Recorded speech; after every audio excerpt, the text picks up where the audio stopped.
Hi there, Stephanie here. My video today is going to be a little bit different. I recently had the opportunity to participate in a discussion with Dr. Reid, Lyon, and following that discussion, some folks, including Kelly Butler from the Barksdale Reading Institute, summarized Dr. Lyon's comments to the group that day. And they have provided these documents free to anyone. And I've posted them on my Facebook page. But I know not everybody sees that post. Not everybody's going to download the documents and read them. So today I'm going to read them to you. I'm going to start by letting you know who Dr. Reid Lyon is.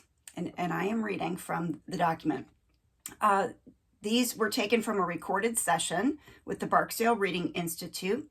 Reid Lyon, the former chief of the Child Development and Behavior Branch of the National Institutes of Health, NIH.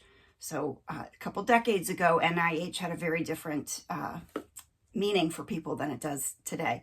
Dr. Lyon was responsible for the direction, development, and management of research programs in developmental and cognitive neuroscience, developmental psychology, behavioral pediatrics, reading development and disabilities, learning disability, early child development, and school readiness.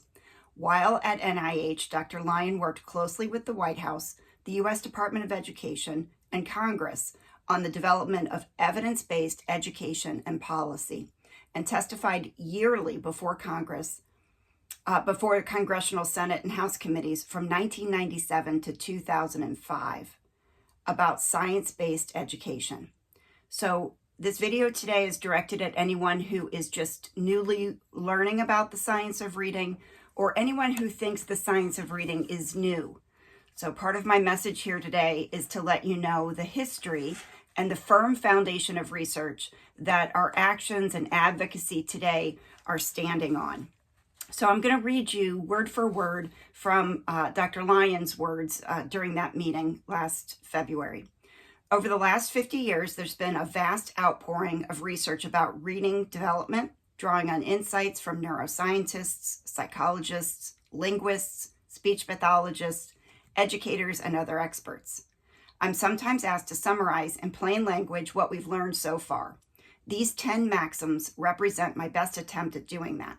This may seem like a fool's errand because no set of maxims can fully convey the scope or the nuance of thousands of studies. Thousands. I hope nevertheless that these maxims might be useful in crystallizing some of the most essential findings.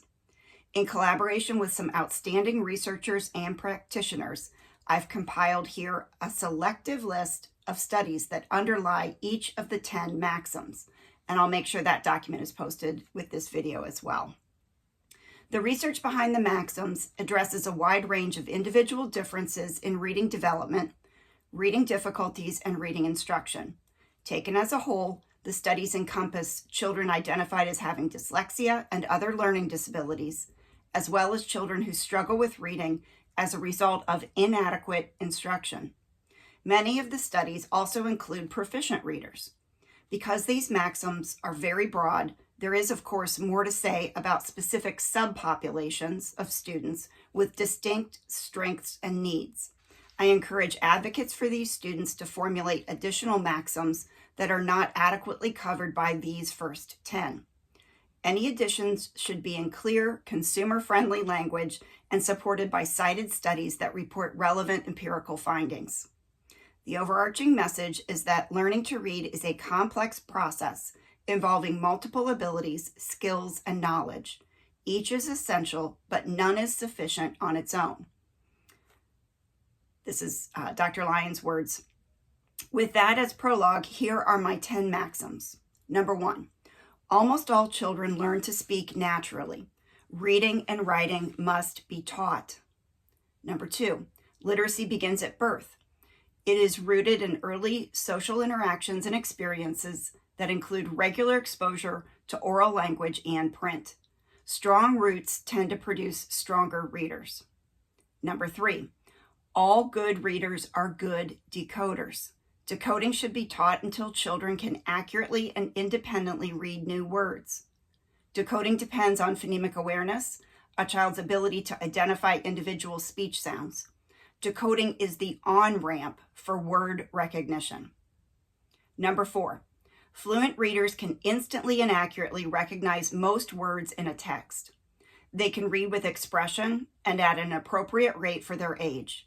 Reading fluency requires comprehension and it supports comprehension. Number 5, comprehension. The goal of reading draws on multiple skills and strengths, including a solid foundation of vocabulary and background knowledge. Number 6, one size does not fit all. Use student data to differentiate your instruction. Number 7, direct, systematic instruction helps students develop the skills they need to become strong readers. Indirect 3-cueing instruction is unpredictable in its impact on word recognition and leaves too much to chance. Number 8, these maxims apply to English learners, emergent bilinguals, who often need extra support to bolster their oral language as they learn to read and write in a new language. Number 9, we should support students who speak languages or dialects other than General American English at home by honoring their home language and by giving them expanded opportunities to engage with General American English text.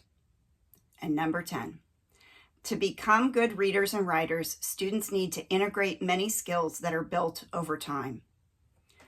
So I hope in reading Dr. Lyon's words, you understand the solid foundations in research that have been built over decades that we can now stand on to elevate students and lift them through literacy.